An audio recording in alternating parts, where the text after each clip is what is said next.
Hello everyone, हम chapter 4 देख रहे हैं इकोनॉमिक्स का, दैट इज सप्लाई एनालिसिस। और पिछले लेक्चर में बच्चों हमने लॉ ऑफ सप्लाई को बहुत डिटेल में स्टडी किया है। We understood the assumptions as well as the schedule and the graph of the law of supply. अगर किसी ने अभी तक वो वाला लेक्चर नहीं देखा है, I am giving the link in the i button, do go and check that lecture out. Law of supply क्या कहता है बच्चों, briefly let us understand. Law of supply कहता है दैट जब भी प्राइसेस इंक्रीज होते हैं, जो क्वांटिटी सप्लाइड है that will also increase, and जब प्राइसेस कम हो जाते हैं quantity supplied also reduces. This shows that there is a direct relationship between price and quantity supplied, right.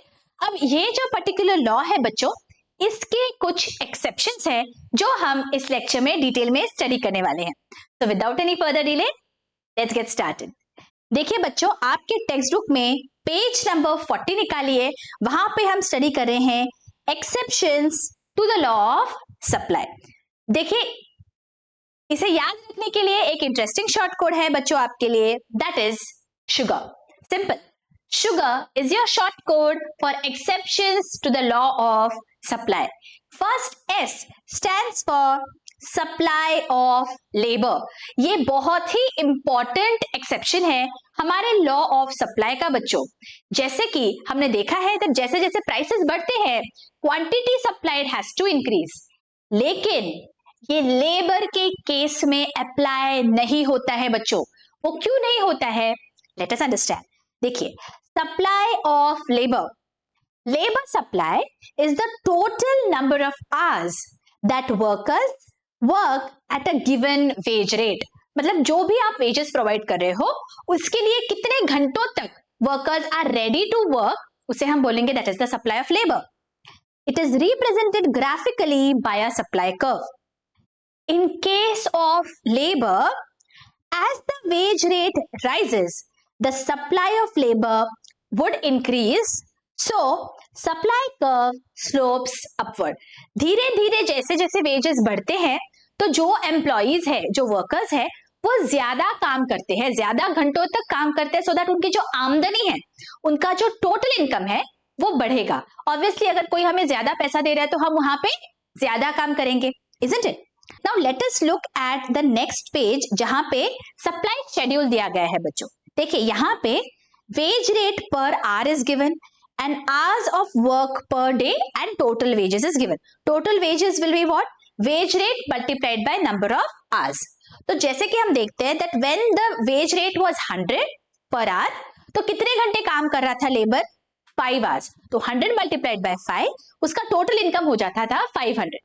फिर धीरे धीरे हमने wages बढ़ाए हैं, तो यहाँ पे wages जब 200 हो गए तो वर्कर को मोटिवेशन आ गया दैट अरे 200 रुपीज पर आवर मिल रहे, चलो थोड़ा ज्यादा घंटे काम कर लेते हैं तो ज्यादा इनकम हो पाएगा। तो 5 के बजाय वो 7 घंटे काम करने लग गया, तो यहाँ पे number of hours has gone up. Okay, तो 7 घंटे काम किया तो 7 into 200, 1400 उसका टोटल इनकम हो गया। Imagine, more than double, almost triple उसका इनकम हो जाता है जब वो थोड़ा ज्यादा मेहनत करता है तो। लेकिन यहाँ पे बच्चों we have to understand that we are human beings, तो यहाँ पे हमारे emotions also play a major part, we are not machines. तो जब और यहाँ पे वेजेस बढ़ गए, वेजेस 300 पर आवर हो गए, ट्रिपल से इंक्रीज हो गया, तो एक आम इंसान क्या सोचता है दैट बाबा मैं कितना काम करूं ना, मुझे अभी थोड़ा रिलैक्सेशन भी चाहिए, अब मुझे थोड़ा फैमिली टाइम भी चाहिए। Now even though at 300 per hour if I work just for 6 hours, okay, पहले मैं 7 घंटे काम करता था, लेकिन अगर मैं अब सिर्फ 6 घंटे भी काम कर लूं ना तो मेरा जो टोटल इनकम है वो तो बढ़ ही जाएगा। पहले मुझे 7 घंटे काम करके 1400 मिल रहा था, अब बस 6 घंटे काम कर लिया फिर भी मेरा टोटल इनकम तो बढ़ रहा है, so I am happy at the end of the day. So why am I going to work more and stretch myself more? I also want some break from work. I want some leisure time. What has happened? ये थोड़ा जो wages increase हुआ तो supply बढ़ा है, लेकिन जब at a particular point, एक पॉइंट के बाद जब वेजेस बढ़ गए तो workers are preferring to stay at home, they are preferring to rest instead of putting in more hours of work. तो यहाँ पे जो हमारा सप्लाई कर्व है वो थोड़ा तो इंक्रीज होगा, लेकिन उसके बाद it is going to bend backwards. See let us see, यहाँ पे सप्लाई ऑफ लेबर है, hours of work on x axis, और वाई एक्सिस पे वेज रेट है। ठीक है, जब 100 वेज था तो 5 आवर्स तक लेबर काम कर रहा था। जब वेज रेट 200 हो गया तो 7 घंटों तक वो काम कर रहा था। तो ये इंक्रीज तो हो गया बच्चों, लेकिन एक सर्टेन लेवल के बाद जब वेजेस बढ़ गए, जब वेजेस 300 हो गए, तो 7 के बजाय अब वो पीछे आ गया, वो बस 6 घंटे ही काम कर रहा है। तो हमारा जो सप्लाई कर्व है वो यहां से यहां पीछे चला गया, तो it is backward bending. Getting it? Let us read here what has been given. Supply of labor falls with a further rise in wage rate, and supply curve of labor bends backwards. This is because the worker would prefer leisure to work after receiving higher amount of wages. Because देखिए जो total wage है ना वो ज्यादा है, 1800 हो गया है उसका टोटल इनकम। वैसे भी पहले 1400 कमा रहा था, अब 1800 कमा रहा है, तो और भी ज्यादा खुद को स्ट्रेच क्यों करेगा, ऐसे कोई भी रैशनल लेबर सोच रहा है। Thus, after a certain point, when wage rate rises, the supply tends to fall. It can be explained with the help of backward bending supply curve. ये कर्व में यहाँ पे हमें बहुत ही अच्छी तरीके से यहाँ पे समझाया गया है। Let us read further. In figure 4.5, supply of labor मतलब hours is shown on x-axis and wage rate is on the y-axis. The curve SAS represents backward bending supply curve of labor. Initially, when the wage rate was 100, hours of work was 5, total amount of wages is 500.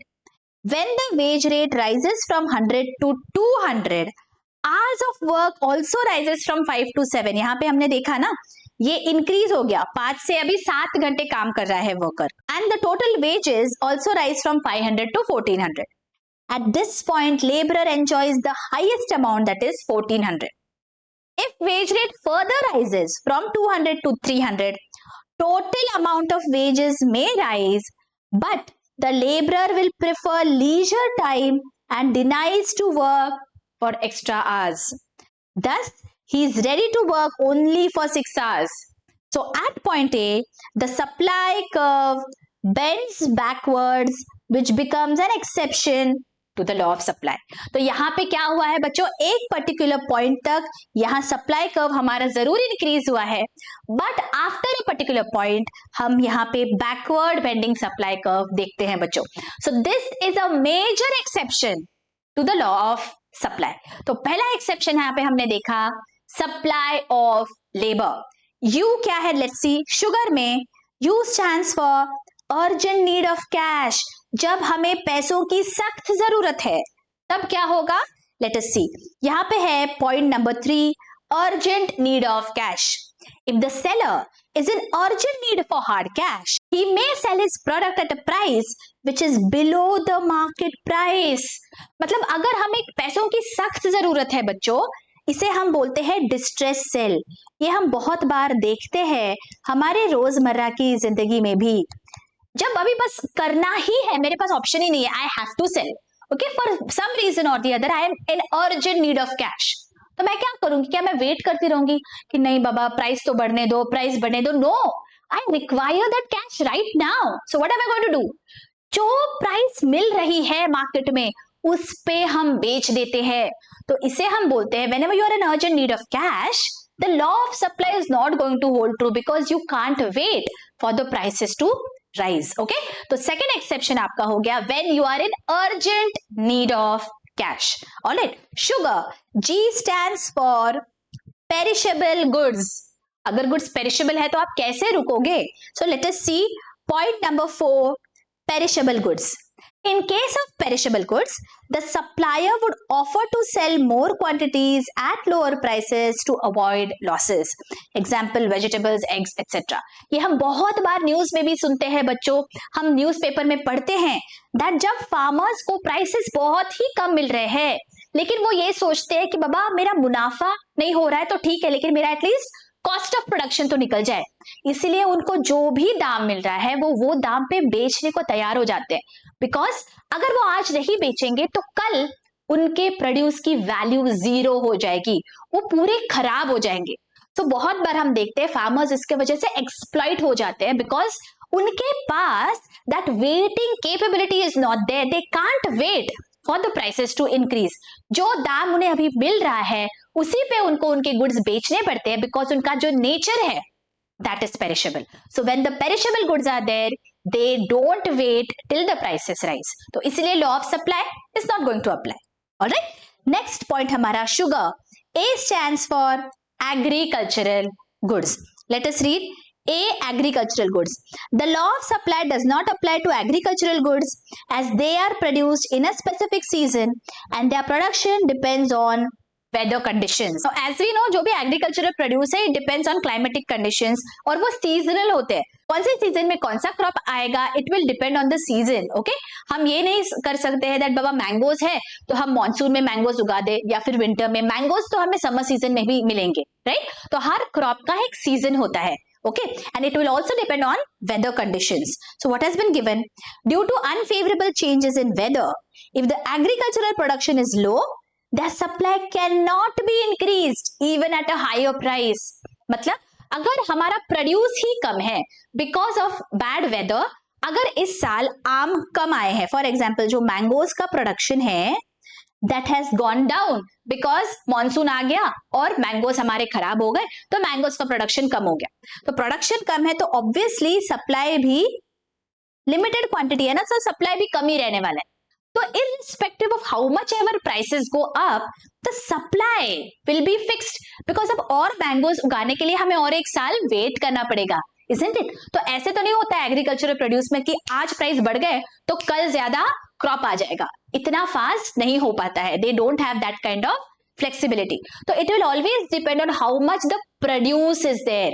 अगर किसी साल climate खराब है, production ही खराब हो गया है, तो even though the prices are very high, supply will always be limited to जितना प्रोडक्शन हो पाया है. तो अगर आपके प्राइसेस बढ़ गए हैं तो सप्लाई बढ़ जाएगा. ऐसे एग्रीकल्चरल प्रोडक्शन में पॉसिबल नहीं है. तो हमारा फोर्थ यहाँ पे एक्सेप्शन है agricultural goods, and last exception is rare goods. rare मतलब जो भी एंटीक्स है, जो रेयर है, एज अ नेम सजेस्ट, वो ज्यादा अवेलेबल ही नहीं है. तो चाहे आप कितना भी प्राइस दे दो, अगर मेरे पास अवेलेबल ही नहीं है तो मैं कैसे बेचूंगी, राइट? चाहे जितना प्राइस दो, मेरे पास जो क्वांटिटी अवेलेबल है ना वो लिमिटेड है. तो रेयर गुड्स में this law of supply is not going to hold true. Let us see. The supply of rare goods cannot be increased or decreased according to its demand. Even if the prices rise, supply will remain unchanged. For example, rare paintings, old coins, antique goods, etc. नाम में ही बोला है ना, rare है तो ज्यादा हो ही नहीं सकता सप्लाई. तो चाहे आप कितना भी प्राइस इंक्रीज कर दो, मेरे पास जितना अवेलेबल है उतना लिमिटेड स्टॉक ही रहेगा, उतना ही रहेगा. मैं उसे बढ़ा नहीं सकती बिकॉज रेयर है तो कहां से लेके आऊं, राइट? सो ये 5 चीजें आपके एक्सेप्शंस है लॉ ऑफ सप्लाई के लिए बच्चों. Let us quickly revise. Sugar, S stands for supply of labor, U stands for urgent need of cash, G stands for perishable goods, A stands for agricultural goods, and R stands for rare goods. These are the exceptions to the law of supply. I hope ये बहुत अच्छी से आपको lecture समझ गया है बच्चों. अगर लेक्चर्स अच्छे लग रहे हैं, don't forget to hit the like button और मुझे कमेंट करके जरूर बताइए दैट आपको लेक्चर्स कैसे लग रहे हैं. Your comments truly keep me going in getting such lectures for you. मिलती हूँ आपको नेक्स्ट लेक्चर्स में. Till then take care, bye bye.